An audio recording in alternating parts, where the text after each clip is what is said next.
slightly so that there's a slight flare to it. So we've got just that little bit more. So you don't do any scratching on slurry?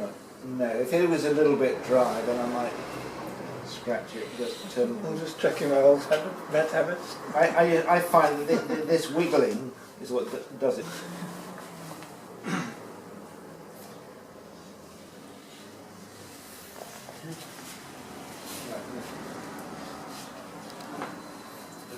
Slightly lower than the other side, and so I just pull it really just to get a nice line to it, not making it any thinner.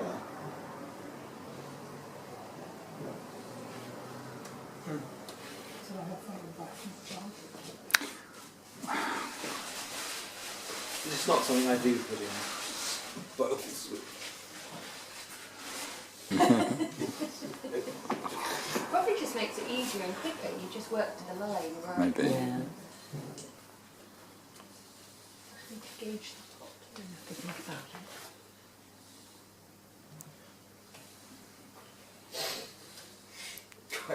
Quite different. Well, I'm doing them different on each side so you can see. Yeah, that's it. So it makes it more interesting as a pot. Yeah. Makes it more rustic. And then I'm going to do another little decorative thing here where you just taper out the tail.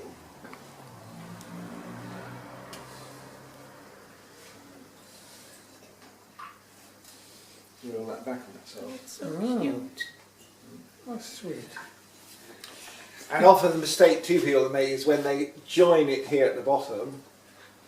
And I felt one of those that mug of yours that went into that last fire was rather like that.